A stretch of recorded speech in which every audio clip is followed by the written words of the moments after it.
आप सभी दर्शकों को नमस्कार, आदाब, सत श्री अकाल। मैं हूं रवि जायसवाल और आप देख रहे हैं YouTube channel resilient trader Ravi. आज की इस वीडियो में मैं आप सभी दर्शकों का हार्दिक स्वागत करता हूं। आज की इस वीडियो में हम लोग NISM series 15 research analyst chapter number 2 introduction to securities market, इसके रिगार्डिंग कुछ क्वेश्चन आंसर की प्रैक्टिस करने वाले हैं। इससे पहले चैप्टर 2 के रिगार्डिंग हम लोग 3 सेट की प्रैक्टिस कर चुके हैं। साथ ही साथ चैप्टर नंबर 1 के रिगार्डिंग भी कुछ क्वेश्चन आंसर की प्रैक्टिस कर चुके हैं। तो यदि आपने वो वीडियोज़ नहीं देखे हैं तो मैं सुझाव दूंगा कि पहले आप उन्हें देख लीजिए। उसका लिंक आपको नीचे डिस्क्रिप्शन बॉक्स में भी मिल जाएगा और ऊपर आपको आई बटन में भी उसका लिंक मिल जाएगा। तो आइए बिना किसी देरी के हम लोग आज के वीडियो की शुरुआत करते हैं। तो चलिए, हमारी आंखों के सामने स्क्रीन पे क्वेश्चन नंबर 31 हमें दिख रहा है कि SEBI has laid down the guidelines to be followed by companies for IDRs, these include. यानी क्वेश्चन क्या कह रहा है कि जो कंपनियां आईडीआर इशू करती हैं, इंडियन डिपॉजिटरी रिसीट्स इशू करती हैं, उन्हें सेबी द्वारा बनाए गए कुछ गाइडलाइंस को, कुछ दिशा निर्देशों को फॉलो करना होता है। ये दिशा निर्देश क्या क्या हैं? तो नीचे 3 स्टेटमेंट में हमें बताए जा रहे हैं। पहला गाइडलाइन है the limit on the money raised bye a company in India. यानी कि कोई कंपनी यदि आईडीआर इशू कर रही है तो वो मैक्सिमम कितना अमाउंट इंडिया से रेज कर सकती है। दूसरा स्टेटमेंट है 3 years lock in on the conversion of IDRs into shares. यानी कि जो आईडीआर इशू किए गए हैं उन्हें नॉर्मल शेयर में कन्वर्ट करने के लिए 3 साल का लॉक इन पीरियड होता है। और तीसरा दिशा निर्देश है the availability of IDRs to only resident Indian investors. यानी कि ये जो आईडीआर इशू किए गए हैं इसमें सिर्फ और सिर्फ रेसिडेंट इंडियन इन्वेस्टर ही इन्वेस्ट कर पाएंगे। तो देखिए, ये जो 3 तरह के स्टेटमेंट यहाँ दिए गए हैं, तीनों ही तरह के दिशा निर्देश सेबी के द्वारा जारी किए गए हैं। लेकिन ये जो लॉक इन वाला पीरियड है ये सिर्फ 1 साल का होता है कि यदि किसी कंपनी ने आईडीआर इशू किया है तो वो आईडीआर को नॉर्मल शेयर में 1 साल के बाद ही कन्वर्ट कर सकती है। तो ये जो 3 साल लिखा गया है ये थोड़ा सा गलत है, 1 साल का लॉक इन होता है। तो ऑप्शन क्या दिए गए हैं? पहला ऑप्शन है ऑल आर ट्रू। तो तीनों के तीनों स्टेटमेंट तो ट्रू है नहीं, ये हमारा ऑप्शन नहीं होगा। दूसरा ऑप्शन है ओनली 1 एंड 2 आर ट्रू। ये जो स्टेटमेंट नंबर 2 है वो गलत है, तो ऑप्शन बी भी हमारा आंसर नहीं होगा। ऑप्शन सी है ओनली 2 एंड 3 आर ट्रू, यानी कि 2 और 3 सही है, ये भी हमारा ऑप्शन गलत दिया गया है। ऑप्शन नंबर डी है ओनली 1 एंड 3, यानी कि स्टेटमेंट 1 और स्टेटमेंट 3 ट्रू है, तो ये मैच कर रहा है हम लोगों के आंसर से। तो इस तरीके से क्वेश्चन नंबर 31 का सही उत्तर होगा option number D, only 1 and 3 are true. आइए अगले प्रश्न की प्रैक्टिस करते हैं हम लोग। Depository receipts that are allowed to be traded in more than 1 country is called dash. यानी कि ऐसे डिपॉजिटरी रिसीट्स जो एक से ज़्यादा कंट्री में ट्रेडिंग के लिए अलाउड होते हैं उन्हें हम लोग क्या कहते हैं? तो पहला ऑप्शन है अमेरिकन डिपॉजिटरी रिसीट्स, दूसरा है एक्सटर्नल डिपॉजिटरी रिसीट्स, तीसरा है ग्लोबल डिपॉजिटरी रिसीट्स और ऑप्शन नंबर डी है इंडियन डिपॉजिटरी रिसीट्स। तो देखिए, अमेरिकन डिपॉजिटरी रिसीट कहने का मतलब है ऐसे डिपॉजिटरी रिसीट जो अमेरिका में इशू किए जाते हैं, अमेरिका में ट्रेड किए जाते हैं। इंडियन डिपॉजिटरी रिसीट मतलब ऐसे डिपॉजिटरी रिसीट जो इंडिया में इशू किए गए हैं और इंडिया में ट्रेड किए जा रहे हैं। और ये एक्सटर्नल डिपॉजिटरी रिसीट्स, इस टाइप का कोई डीआर होता ही नहीं है। तो option number C global depository receipts, ऐसे डिपॉजिटरी रिसीट जो एक से ज़्यादा कंट्री में ट्रेडिंग के लिए अलाउड होते हैं उन्हें हम लोग कहते हैं ग्लोबल डिपॉजिटरी रिसीट्स। ये बिल्कुल ही नो ब्रेनर क्वेश्चन है, बिल्कुल कॉमन सेंस के आधार पे भी हम लोग बता सकते हैं कि ऐसा डिपॉजिटरी रिसीट जो कि एक से ज़्यादा कंट्री में ट्रेडिंग के लिए अलाउड है उसे हम लोग कहेंगे ग्लोबल डिपॉजिटरी रिसीट। तो आप देख सकते हैं आपकी आंखों के सामने स्क्रीन पे इस प्रश्न का सही उत्तर ऑप्शन नंबर सी है जो कि आ चुका है। आइए अगला प्रश्न देखते हैं, question number 33। TOM, TOM trades are settled on blank. यानी कि जो टर्म ट्रेड्स होते हैं उनका सेटलमेंट कब होता है। तो देखिए टर्म का यहाँ पे क्या मतलब है। इंग्लिश में एक वर्ड है टुमारो, जिसका मतलब होता है हिंदी में आने वाला कल। तो टुमारो को संक्षेप में शॉर्ट फॉर्म में यहाँ पे TOM टर्म लिखा जाता है। तो टुमारो का शॉर्ट फॉर्म टर्म हुआ, दैट मीन्स आज ट्रेड हुआ तो वो कल सेटल होगा। अब देखते हैं ऑप्शन में क्या दिया गया है। ऑप्शन ए सेम डे, नहीं, टर्म ट्रेड्स की सेटलमेंट आज नहीं हो रही है, सेम डे नहीं हो रही है। ऑप्शन बी है T+1 डे, ये इसका सही आंसर होगा। टुमारो यानी कि आज ट्रेड हुआ तो T+1 डे पे इसका सेटलमेंट होगा। ऑप्शन ए गलत आंसर है, T+2 पे भी नहीं होता है। ऑप्शन डी भी इसका सही उत्तर नहीं है। तो ये जो प्रश्न है कि टर्म ट्रेड्स कब सेटल होते हैं, इसका सही उत्तर है ऑप्शन बी, T+1 डे। देखिए आपकी स्क्रीन पे इसका सही उत्तर हाईलाइट हो चुका है। अब आते हैं अगले प्रश्न पे, क्वेश्चन नंबर 34 पे।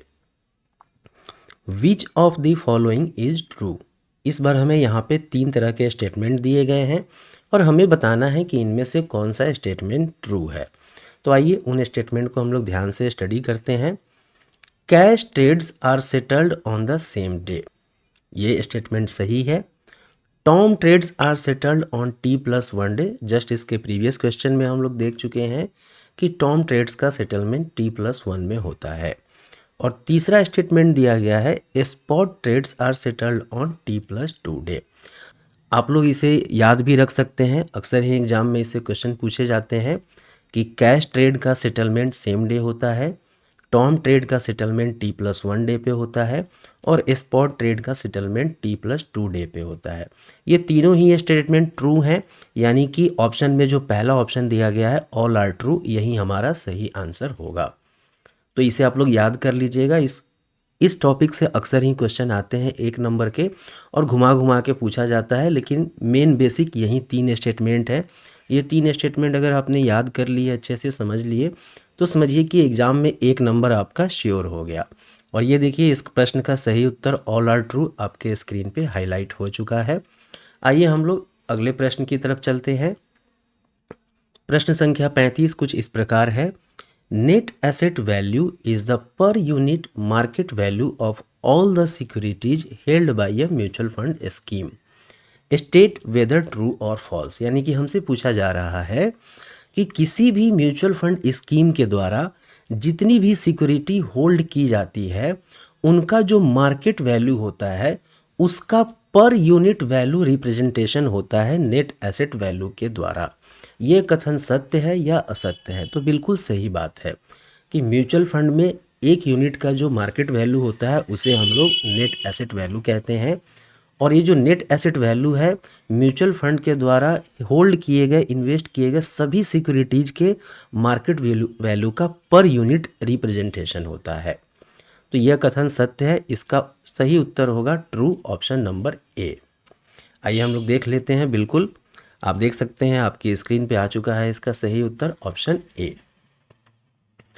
अगले प्रश्न का रुख करते हैं हम लोग। प्रश्न संख्या 36 कुछ इस प्रकार दिया गया है। Exchange traded funds are similar to index funds with a facility to buy or sell at real time prices. State whether true और फॉल्स। अगेन यहाँ पे एक स्टेटमेंट दिया गया है और हमें बताना है कि यह स्टेटमेंट ट्रू है या फॉल्स है। क्या है इस स्टेटमेंट का मीनिंग कि एक्सचेंज ट्रेडेड फंड्स, जिसे शॉर्ट फॉर्म में हम लोग ETF कहते हैं, are similar to index funds. यह कथन तो बिल्कुल सत्य है यहाँ तक। With a facility to buy or sell at real time prices, ये भी सही है। जो इंडेक्स म्यूचुअल फंड होते हैं उनका प्राइस पूरे दिन में सिर्फ एक बार चेंज होता है, लेकिन जो ETF होते हैं जो कि बिल्कुल इंडेक्स फंड के ही रेप्लिका होते हैं, ये बिल्कुल शेयर की तरह रियल टाइम में इनके प्राइसेस चेंज होते हैं और कोई ट्रेडर या इन्वेस्टर चाहे तो रियल टाइम में इन ETFs को बाई और सेल कर सकते हैं। यानी कि ये जो स्टेटमेंट दिया गया ये बिल्कुल ट्रू है। तो इस प्रश्न का सही उत्तर है ऑप्शन ए, ट्रू। और आप देख सकते हैं कि आपकी स्क्रीन पे इसका सही उत्तर हाईलाइट हो चुका है। अगले प्रश्न की तरफ बढ़ते हैं हम लोग। प्रश्न संख्या 37 है। What features do convertible debenture have. अब हमें ये बताना है कि जो कन्वर्टिबल डिवेंचर होते हैं उनमें कौन कौन से फीचर पाए जाते हैं। क्या ऑप्शन दिए गए हैं एक बार देखते हैं हम लोग। ऑप्शन ए है इक्विटी एंड कमोडिटी, यानी कि कन्वर्टिबल डिवेंचर में इक्विटी और कमोडिटी के गुण होते हैं, यह कथन असत्य है। कन्वर्टिबल डिवेंचर कहने का मतलब है ऐसे डेट इंस्ट्रूमेंट जो इशू करने के टाइम पे तो डेट इंस्ट्रूमेंट है, लेकिन उनमें एक फीचर है कि कुछ टाइम के बाद उन्हें डेट से इक्विटी में कन्वर्ट किया जा सकता है। यानी कि कन्वर्टिबल डिवेंचर में इक्विटी और डेट दोनों के फीचर होते हैं। तो यह ऑप्शन नंबर सी में दिया गया है कि इक्विटी एंड डेट। तो इस प्रश्न का सही उत्तर है ऑप्शन सी, कन्वर्टिबल डिवेंचर में इक्विटी और डेट दोनों के ही फीचर पाए जाते हैं। आपके स्क्रीन पे इस प्रश्न का सही उत्तर हाईलाइट हो चुका है। अगले प्रश्न की तरफ चलते हैं हम लोग। Warrants are options that entitle an investor to buy equity shares of the issuer company after a specified time period at a predetermined price, state whether true और फॉल्स। अब यहाँ पे देखिए वारंट के संबंध में एक स्टेटमेंट दिया गया। वारंट क्या है? यह भी एक तरह का सिक्योरिटी है जिसके माध्यम से कंपनियां पैसा रेज करती हैं। तो वारंट में होता क्या है कि कंपनी वारंट इशू कर रही है और जो भी इन्वेस्टर उस वारंट को बाई करते हैं उनके पास अधिकार होता है कि इन फ्यूचर पहले से ही निर्धारित किए गए प्राइस पे वो कंपनी के शेयर को बाई कर सकते हैं। यानी कि इन्वेस्टर को, वारंट में इन्वेस्ट करने वाले पर्सन को या कंपनी को यहाँ पे एक तरीके से ऑप्शन मिल जाता है। ठीक है, तो ये जो स्टेटमेंट दिया गया है कि वारंट्स आर ऑप्शंस, जैसे ऑप्शन ट्रेडिंग में होता है कि ऑप्शन बायर को अधिकार मिलता है कि वो किसी सिक्योरिटी को भविष्य में पहले से निर्धारित किए गए प्राइस पे या तो बाई कर सकता है या फिर सेल कर सकता है। तो वारंट क्या है? ऑप्शंस हैं दैट एंटाइटल एन इन्वेस्टर, जो किसी इन्वेस्टर को ये अधिकार देते हैं कि वो बाई कर सकते हैं इक्विटी शेयर को, जो इशूअर कंपनी है उस कंपनी के इक्विटी शेयर को बाई कर सकते हैं after a specified time period, निर्धारित समय के बाद और पहले से निर्धारित किए गए प्राइस पे। तो बिल्कुल सत्य कथन है, वारंट में बिल्कुल ऐसा ही होता है। तो इस प्रश्न का सही उत्तर है ऑप्शन ए, ट्रू। और आप देख सकते हैं कि स्क्रीन पे इस प्रश्न का सही उत्तर हाईलाइट हो चुका है। आइए हम लोग अगले प्रश्न की तरफ चलते हैं। प्रश्न संख्या 39, which of the following is true. Again देखिए यहाँ पे 3 तरीके के स्टेटमेंट दिए गए हैं और हमें बताना है कि इन तीनों में से कौन सा स्टेटमेंट ट्रू है। आइए बारी बारी से स्टेटमेंट को हम लोग ध्यान से पढ़ते हैं। पहला स्टेटमेंट है open ended mutual fund schemes don't have fixed maturity period. यानी कि जो ओपन एंडेड म्यूचुअल फंड होते हैं उनका मैच्योरिटी पीरियड फिक्स नहीं होता है। यह कथन तो बिल्कुल ही ट्रू है, सत्य है कि म्यूचुअल फंड स्कीम में कोई भी निश्चित पहले से प्री डिटरमाइंड मैच्योरिटी पीरियड नहीं होती है। ये परपीचुअल टाइप के होते हैं, लगातार इनमें बाइंग सेलिंग होते रहती है। तो पहला वाला तो ट्रू है। आइए दूसरे स्टेटमेंट को देखते हैं। Close ended mutual fund schemes sell a specific number of units. ये कथन भी, ये स्टेटमेंट भी ट्रू है। क्लोज एंडेड म्यूचुअल फंड में क्या होता है कि जब इसे इशू किया जाता है तो उसी टाइम पे बताया जाता है कि जो भी इन्वेस्टर इंटरेस्टेड हैं वो पहले से डिसाइड किए गए टाइम इंटरवल में इन्वेस्ट कर सकते हैं और उस टाइम पीरियड में जो म्यूचुअल फंड लॉन्च करने वाली कंपनियां होती हैं, scheme launching mutual fund companies, वो स्पेसिफिक नंबर ऑफ यूनिट्स ही सेल करती हैं। तो पहला स्टेटमेंट भी ट्रू है, दूसरा स्टेटमेंट भी ट्रू है। आइए थर्ड स्टेटमेंट को हम लोग रीड करते हैं। In a close ended mutual fund scheme units can be bought and sold any time at the NAV linked prices. ये स्टेटमेंट गलत है कि close ended mutual fund scheme में जो म्यूचुअल फंड स्कीम के यूनिट हैं उसे किसी भी समय बाई और सेल किया जा सकता है, जो भी उसका NAV चल रहा हो उस NAV पे। ये फैसिलिटी क्लोज एंडेड में नहीं बल्कि ओपन एंडेड म्यूचुअल फंड में होती है। क्लोज एंडेड फंड में आपको पहले से ही बताया जाता है कि आप कब इन्वेस्ट कर सकते हैं। जब इन्वेस्टमेंट बंद हो जाता है तो उसके बाद आप उसमें इन्वेस्ट नहीं कर सकते। तो पहला और दूसरा स्टेटमेंट ट्रू है, तीसरा स्टेटमेंट फॉल्स है। तो आइए देखते हैं ऑप्शन क्या दिए गए हैं। ऑल आर ट्रू, ये नहीं होगा। ओनली 1 एंड 2 आर ट्रू, ये इसका सही आंसर होगा, बाकी भी इसके गलत आंसर होंगे। यानी कि प्रश्न संख्या 39 का सही उत्तर है option number B, only 1 and 2 are true. और आप देख सकते हैं कि आपकी स्क्रीन पे इसका सही उत्तर हाईलाइट हो चुका है। आइए हम लोग आखिरी प्रश्न पे आते हैं। आज का लास्ट प्रश्न है ये इस वीडियो का। क्वेश्चन नंबर 40 कुछ इस प्रकार है। What is true in the context of depository receipts, यानी कि डिपॉजिटरी रिसीट के संदर्भ में कौन सा स्टेटमेंट यहाँ पे ट्रू है। अब देखिए क्या क्या स्टेटमेंट दिए गए हैं, 4 स्टेटमेंट है, हमें बताना है कौन सा ऑप्शन यहाँ पे ट्रू है। पहला है if the issuing company delivers the securities and initiates the process it is referred as sponsored depository receipts. यहाँ तक तो ये कथन सही है कि जो कंपनी है, यदि उस कंपनी के द्वारा ही, कंपनी के प्रमोटर द्वारा ही डिपॉजिटरी रिसीट के प्रोसेस को इनिशिएट किया जा रहा है और कंपनी के शेयर की डिलीवरी कस्टडियन बैंक के पास दी जा रही है, तो उसे हम लोग स्पॉन्सर्ड डिपॉजिटरी रिसीट कहते हैं। इसी स्टेटमेंट का अगला पार्ट है वाइल, जबकि if the shares are delivered by an investor they are referred as unsponsored depository receipts. लेकिन कंपनी के किसी इन्वेस्टर के द्वारा यदि शेयर की डिलीवरी की जा रही है, डिपॉजिटरी रिसीट्स के प्रोसेस को इनिशिएट किया जा रहा है, तो इसे हम लोग अनस्पॉन्सर्ड डिपॉजिटरी रिसीट कहते हैं। तो ऑप्शन नंबर ए जो है ये तो ट्रू है, बाकी को भी हम लोग स्टडी कर लेते हैं। तो ऑप्शन बी कुछ इस प्रकार दिया गया है कि sponsored depository receipts can be listed in the exchanges of the country in which the DRs are issued. जो स्पॉन्सर्ड डिपॉजिटरी रिसीट होते हैं उन्हें डीआर इशू किए गए कंट्री के एक्सचेंज में लिस्ट किया जा सकता है। ये स्टेटमेंट भी ट्रू है कि स्पॉन्सर्ड डिपॉजिटरी रिसीट एक्सचेंज पे लिस्ट किए जाते हैं और उनकी ट्रेडिंग एक्सचेंज पे ही होती है। ऑप्शन सी दिया गया है unsponsored DRs are not allowed to be traded in the stock exchanges. यह कथन भी सत्य है। अगर डीआर अनस्पॉन्सर्ड है, कंपनी के किसी इन्वेस्टर के द्वारा डीआर इशू किया गया है, तो फिर उसकी ट्रेडिंग एक्सचेंज पे अलाउड नहीं होती है। They can be traded only in OTC market over the counter market. तो ये स्टेटमेंट भी ट्रू है, यानी कि तीनों के तीनों स्टेटमेंट ही यहाँ पे ट्रू है। तो इस प्रश्न का सही उत्तर होगा option D all of the above, यानी कि तीनों ही स्टेटमेंट यहाँ पे ट्रू हैं।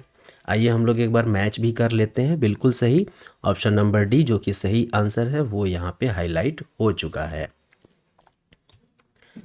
तो वीडियो को यहाँ तक देखने के लिए आप सभी लोगों को दिल से धन्यवाद।